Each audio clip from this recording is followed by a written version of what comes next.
अमित शाह आज से अपने 2 दिवसीय बंगाल दौरे पर हैं। अमित शाह ने आज बीएसएफ के कार्यक्रम में शिरकत की और शाम को उन्होंने पश्चिम बंगाल के सिलीगुड़ी में रैली को संबोधित करते हुए केंद्रीय गृह मंत्री अमित शाह ने बंगाल की सीएम ममता बनर्जी पर हमला बोलते हुए कहा कि टीएमसी सीएए के बारे में अफवाहें फैला रही हैं कि इसे ज़मीन पर लागू नहीं किया जाए, लेकिन मैं ये कहना चाहता हूं कि हम सीएए को ज़मीन पर लागू करेंगे जैसे ही कोविड की लहर समाप्त होगी। ममता दीदी घुसपैठ चाहती हैं, सीएए था, है और वास्तविकता में होगी। केंद्रीय गृह मंत्री ने कहा कि चुनाव के बाद यहाँ जो हिंसा हुई उसके बाद मानवाधिकार आयोग ने कहा है कि बंगाल में कानून का राज नहीं है, बल्कि यहाँ जो सत्ता में हैं उनकी इच्छा का राज है। यहाँ 101 लोगों की हत्या कर दी गई, 1829 लोग घायल हुए और 161 लोगों से ज़्यादा मुकदमे में टीएमसी के गुंडे अपराधी माने गए।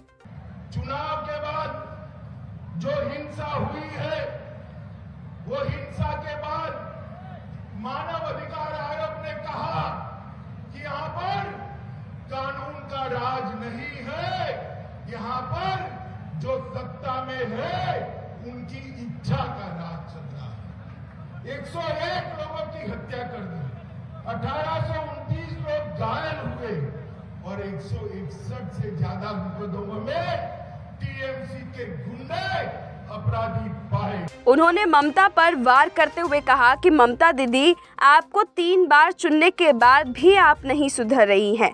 जब तक आप बंगाल की जनता पर अत्याचार, भ्रष्टाचार, कटमनी और सिंडिकेट का राज खत्म नहीं करेंगी, तब तक भाजपा अपनी लड़ाई चालू रखेगी। ममता दीदी ने बंगाल को आर्थिक रूप से कंगाल कर दिया है। 1947 में बंगाल का देश की जीडीपी में 30% हिस्सा था, जो 2022 में घटकर 3.3% कर दिया गया। ममता दीदी, क्या आप बंगाल की जनता को जवाब देंगी? आप सबने, बंगाल की जनता ने एक मैंडेट दिया कि तीसरी बार ममता दीदी को मुख्यमंत्री बनाइए। हम तो लोकतंत्र में विश्वास करने वाले लोग, ये मैंडेट को हमने माना। हम सोचते थे माँ, माटी और मानुष का नारा देने वाली दीदी जब 3 बार बंगाल की जनता मुख्यमंत्री बनाई, तब अब तीसरी बार सुधरेगी, वो सुधर जाएगी, ऐसा हम मानकर चलते थे। 1 साल तक राह दिखा। बंगाल के लोगों, बताइए, आज बंगाल के अंदर अत्याचार कम हुआ है क्या? जोर से बोले, हुआ है क्या? कटमनी बंद हुआ है क्या? भ्रष्टाचार बंद हुआ है क्या? सिंडिकेट का राज बंद हुआ है क्या? भाजपा के कार्यकर्ताओं की हत्या बंद हुई। उन्होंने पूछा कि देश भर में कुछ भी होता है तो ममता दीदी टीएमसी का डेलीगेशन भेजती है। दीदी, बीरभूम में 8 महिलाओं और 1 बच्चे को जिंदा जला दिया जाता है, वहां आपने डेलीगेशन क्यों नहीं भेजा? बीरभूम वाले आपके लोग नहीं हैं क्या? उन्होंने राज्य सरकार पर वार करते हुए कहा कि पूरे देश में बिजली का दाम सबसे ज़्यादा बंगाल में है। देश में पेट्रोल का दाम 115 रुपये अगर कहीं है तो बंगाल में है। जहां बीजेपी की सरकार है वहां पेट्रोल 105 रुपये में मिलता है। आज भी यहां के गरीबों को आयुष्मान भारत योजना का फायदा नहीं मिलता।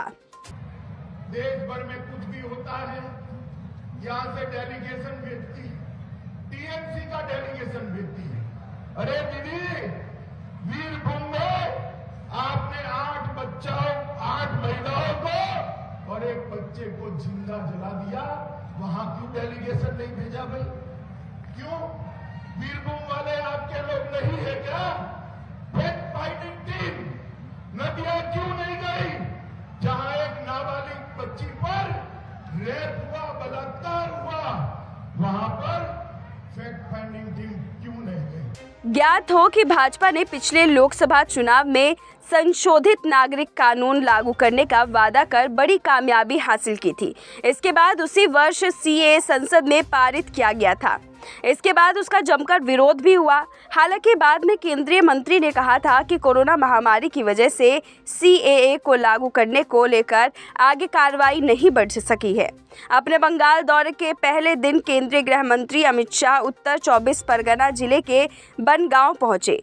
बनगांव के हरिदासपुर स्थित BSF कैंप में अमित शाह के साथ बैठक